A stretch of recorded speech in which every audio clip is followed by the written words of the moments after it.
ये दिनेश अरोड़ा, जो हमारे संजय सिंह जी ने भी कहा कोर्ट के अंदर, यही दिनेश अरोड़ा और यही अमित अरोड़ा ने कई बार स्टेटमेंट्स दिए हैं। और एक बार तो इसके स्टेटमेंट में लिखा है कि क्या भैया संजय सिंह को आपने कोई पैसा दिया, बोला नो नेवर। तो ऐसी क्या बात हुई कि आज वो बदल गया स्टेटमेंट? बात यह हुई कि 1 अगस्त को इस शख्स को बेल मिला, ये बना अप्रूवर, और अप्रूवर बनने के बाद 14 अगस्त को ये स्टेटमेंट देता है। उस पर क्यों कोई ट्रस्ट करेगा? वो नेचुरल सी बात है, किसी का तुम कान फाड़ोगे, किसी का दांत तोड़ोगे, किसी के परिवार को धमकी दोगे, आप इस शर्त पे कि भाई तुमको तभी छोड़ेंगे जब तुम इन व्यक्तियों का नाम लोगे। तो संजय सिंह का छोड़ो, वो तो मोदी का नाम ले ले। सर, ईडी ने कुल कितने करोड़ रुपए लेन देन का आरोप लगाया है? कहा है कि 2 बार में 1-1 करोड़ रुपए हुए, फिर 1 करोड़ रुपए बाद में किसी के। ये तो ईडी से पूछो भैया जी। ये तो जीरो, मेरे हिसाब से ये सब हवा हवाई है। माननीय उच्चतम न्यायालय भी देख रहा है इसको, माननीय न्यायालय भी देख रहे हैं इसको। हवा हवाई है, एक नए धेले की रिकवरी नहीं, एक नए धेले का ट्रेस नहीं, एक नए धेले का एविडेंस नहीं। तो कौन किसकी पैसा? ठीक है सर, जो बयान जो 27 मार्च को हो चुके थे, मार्च में हो गए थे कई लोगों के, उसके आधार पर कोई कार्रवाई नहीं की गई, रखा रहा। अब आकर कार्रवाई की गई, इस पे बचाव पक्ष का भी सवाल था, कोर्ट का भी सवाल था। उसके बारे में ईडी ने एक्सप्लेनेशन दिया कि भी उन्हें धमकी दी गई थी कि बहुत सारे इन्फ्लुएंसर लोग हैं, उनका क्या किसी का नाम ना ले। सर, ये क्या मामला है, किस वजह से ऐसा ईडी को कहना पड़ा? आपको लग रहा है कि इस देश में इन्फ्लुएंसर संजय सिंह और सोमनाथ भारती हो सकते हैं? इस देश में इन्फ्लुएंसर वो होगा जिसके हाथ में आज ईडी है, सीबीआई है। वो इन्फ्लुएंसर हैं, वो पावर लगा रहे हैं, जोर लगा रहे हैं कि तू इनका नाम ले, तू इनका नाम ले, तू इनका नाम ले। तो ईडी के सारे आर्गुमेंट्स ध्वस्त हैं। 5 दिन वेट करो, सब काम हो जाएगा। कि भाई आपने को संजय सिंह को पैसा दिया, तो कहा नो नेवर।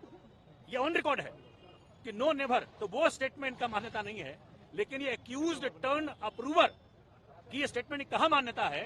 ये माननीय उच्चतम न्यायालय फैसला करेगा और माननीय न्यायालय फैसला करेगा। सर, 2 ट्रांजेक्शन की बात की गई, 1 करोड़ और 2 करोड़, टोटल 3 करोड़ की बात की गई। और ईडी द्वारा ये भी कहा गया कि कहीं ना कहीं जो मोबाइल है वो सीज किया गया है, उसको डेटा का निकालना है आगे चलकर। किस तरीके से देखते हैं? तो माननीय न्यायालय ने पूछा ये बात कि जब फोन तो आपके पास है तो डेटा क्या निकालना है?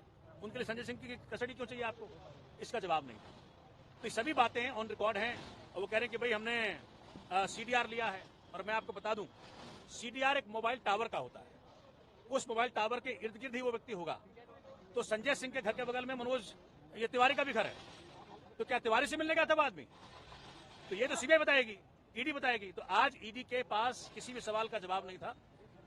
आज ये बहुत दुखद है कि उस शख्स को ये प्रताड़ित करने का प्रयत्न कर रहे हैं, जो कि इस देश के अंदर कमजोर की आवाज, देश के जन जन की आवाज पार्लियामेंट में उठाया और मोदी जी को मजबूर किया कई बार।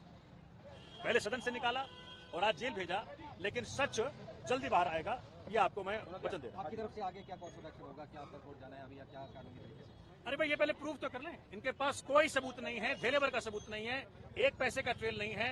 ये सब हवा हवाई है पूरा केस। ये इसीलिए किया जा रहा है क्योंकि एक व्यक्ति है इस देश के अंदर जिससे माननीय मोदी जी को डर लगता है, उसका नाम अरविंद केजरीवाल। और उसी का परिणाम है कि उनके साथियों को तंग किया जा रहा है। अन्य गिरफ्तारियां भी होंगी? अरविंद केजरीवाल ने कल कहा कि और भी गिरफ्तारियां हो सकती भाई देखो, राजा साहब का मूड है, अब राजा साहब जो चाहे करें, लेकिन देश की डेमोक्रेसी, देश का प्रजातंत्र, देश का संविधान, देश का कोर्ट इस बात का फैसला करेगा कि सच हो और न्याय हो इस देश के अंदर।